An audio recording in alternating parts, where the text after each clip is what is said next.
Canada, and hockey fans in the United States and Newfoundland. And now, the final game for the Maple Leafs at historic Maple Leaf Gardens in Toronto.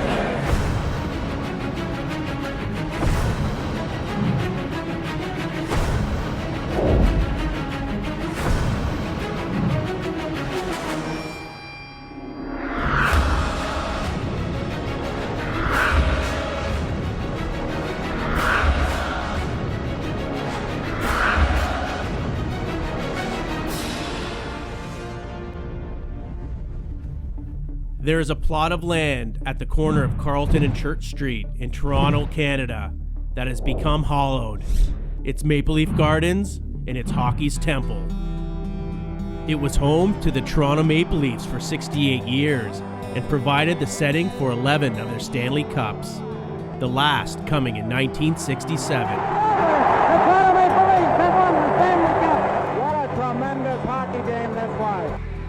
The Beatles made their Canadian debut at the Gardens, and Muhammad Ali had arguably the toughest fight of his career versus Canada's own George Shafalo, right here.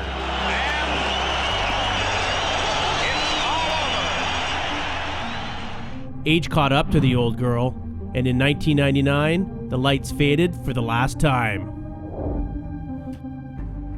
But this iconic landmark deserved the better fate than becoming rubble. The Gardens is no ordinary building, and it needed to be recognized as a place where great things happened. It deserved a rebirth. After years of debating ideas for its future, Loblaw Limited and Ryerson University teamed up to turn the Gardens into an urban grocery store and a phys ed facility, with the highlight being a hockey rink on the 3rd floor. The Maple Leaf Garden Restoration and Redevelopment Project had finally been given the green light, and it was time to turn blueprints into reality. Butcon Limited became the general contractor, and its first order of business was hiring a demolition company that could handle a job that would require the utmost precision. Priestley Demolition was the clear answer for a job of this historic magnitude. Maple Leaf Gardens definitely sort of special to me. I came here watching hockey games when I was a kid with my dad. It's definitely got nostalgia to it. It's got history behind it. We did the demolition for the new Air Canada Centre. We took down the old post office, and now we've done this demolition, so it's kind of nice. I say to my son, we did both jobs or whatever. We bid the job back in the beginning of December 2009. Loblaw's been waiting to get a partner, which they've got now in Ryerson. I think their plan to move forward with this building has been well thought out at this point.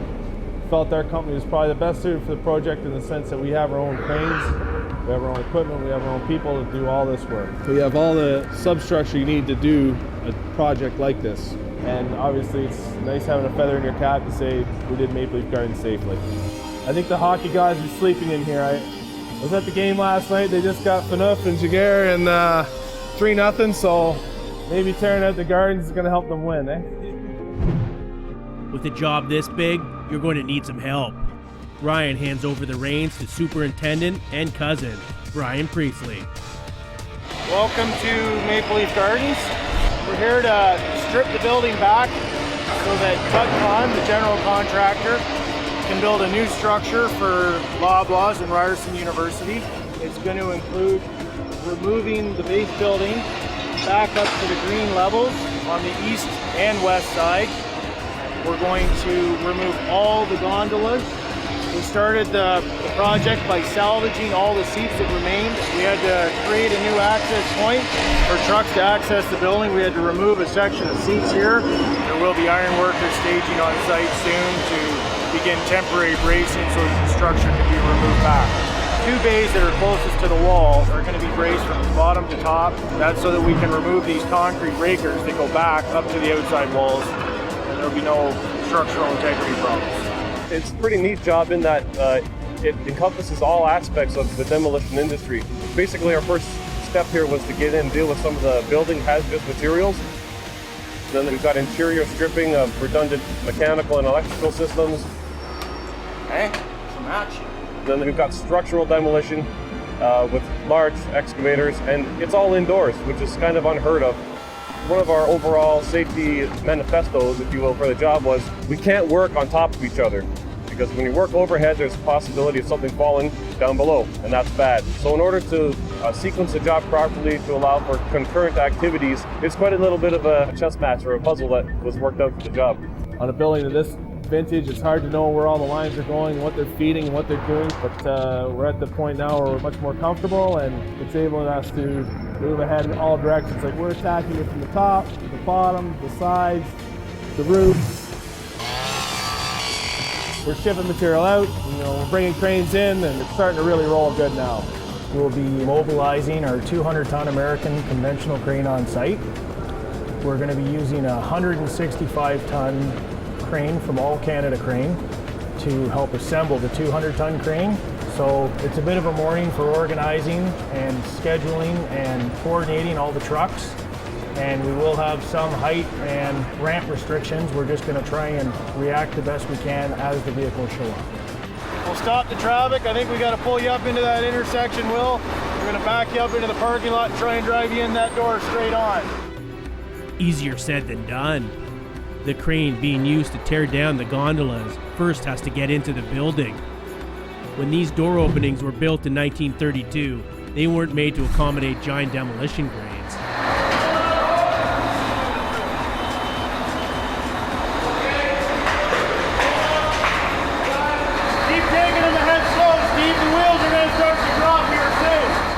The initial thought is that the weight of the enormous cranes will tilt the machine enough to roll down the sloping ramp. No dice. Time for the backup plan. The welding crew is brought in to create a little more headroom by removing unnecessary piping and ductwork.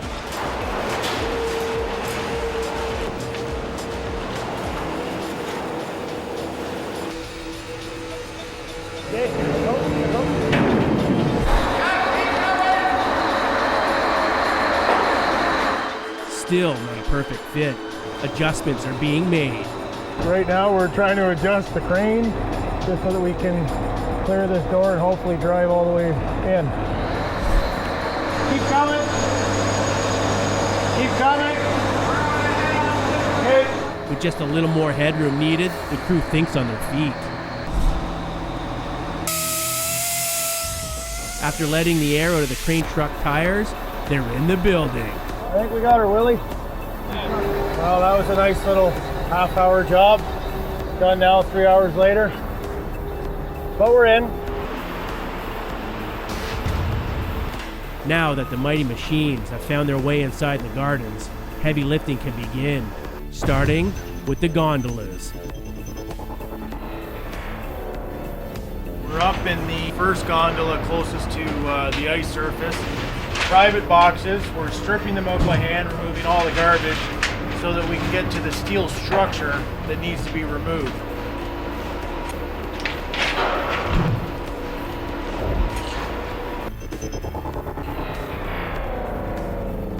We're stripping all the conduits and the extra piping to come out, then proceeding with the structural steel removal, and we're loading the material into the skip bin and then hauling it down to the ice surface. Further separation. We're removing this first level for now of the boxes on the south wall. We've stripped all the transite cladding off the outside. We've removed the double layer of plywood floor, and we're going to start to rig these pieces, cut them free with the torch, and lower them down to the level below. Although the historic gondolas are set to come down, the memories created there won't soon be forgotten. The first time I ever went out, I went out on my hands and knees. They just had a plank at that time, a metal plank, at the top of the grays. And then you went up a catwalk or a stairway that was more like going up on the bridge of a ship. And you'd reach the top catwalk, which is about 90 odd feet high, and then there was a ladder there that had a 90-degree drop, and it went right into one end of the gondola. Of course, they called it the gondola because an advertising man suggested that it was like the gondola of an airship. It had that appearance. There are decades of memories in the gondolas, and just like that, they're laid to rest. Time to move on.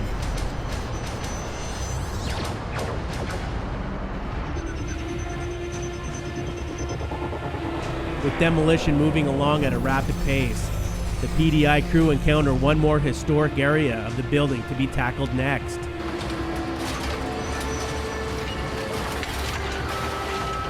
Up here to the left is the old Harold Ballard bunker. That's where he used to watch the games.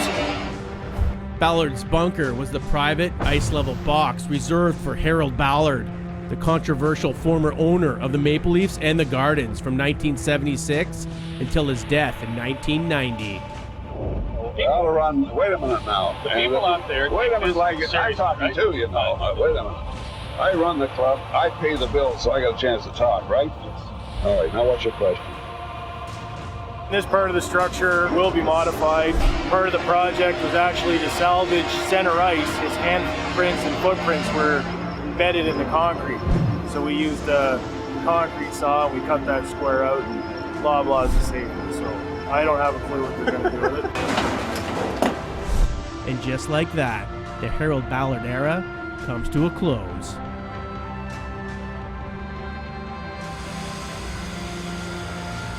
We've almost complete the demolition as per our contract right now. All that's left is the north seating.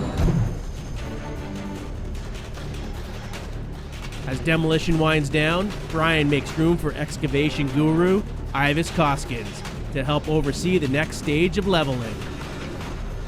You might have to go out this way, eh? Yeah. Well, we're getting ready to start the north wall on Wood Street. So we're just bringing a shear in. It's been working in Windsor, but we got loan of it from the other half of the company for a couple of days. So we're going to start removing the concrete bleachers here. We're going to go alternating sides from west to east and alternate all the way through the same procedures that we did on the south side.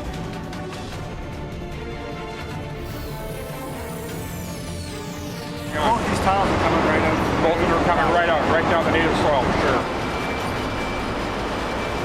We're trying to remove all the concrete footings and foundations in the general ice rink area so that the excavation can begin, so that of course the construction project will start.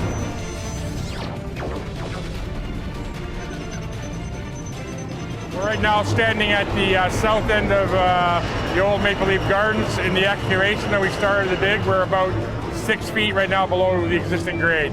And we are now excavating down to a lower level so that we can make space for the other trades as they come in, and also, you know, take advantage of the good weather at the dump. We've got about 300 loads today. And now it's time to dig, and dig, and dig some more.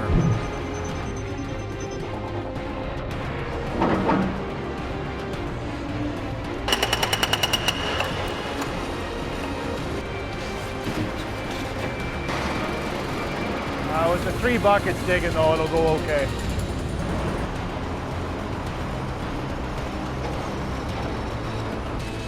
As the massive job of gutting the gardens draws nearer to its end, the building is left in a fragile, shell-like state. During demolition, if anything does move, there's warning signals that'll go off so that the work will stop, and then where the movement was coming from will be evaluated. So far, nothing is set off to strain gauges that I'm aware of, so everything is going according to the plan. The temporary bracing is doing its job, taking out the load that used to be in the seating. To the unsuspecting crew, the intense underpinning and lateral stability reinforcements are about to be put to the test.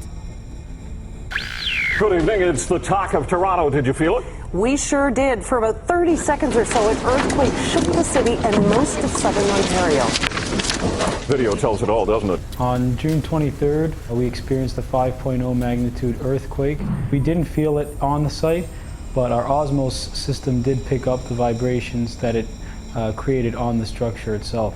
Usually when we detected any sort of vibrations in the columns, it was a gradual buildup and continuous oscillation throughout the demolition procedure. And in this case here we have a straight line which is basically no movement whatsoever, and then an instantaneous peak up to a 1.1 degree of tilt, and then right back down to zero again, showing that there had been no permanent deformation to the columns.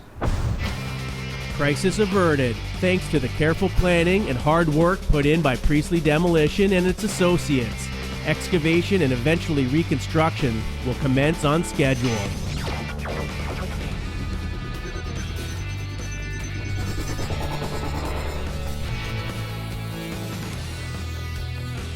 The legacy of an iconic building lives on. Construction crews ready the old girl for her reintroduction to the world. Prime Minister Stephen Harper was on hand for the unveiling of Ryerson University's Mattamy Athletic Center. We're standing inside a perfect example of how a strategic infrastructure investment can create jobs, can preserve our history, and can meet the need for a new facility. With the help of Priestley Demolition, Maple Leaf Gardens is thriving and will continue to be a vital part of the downtown community for generations to come.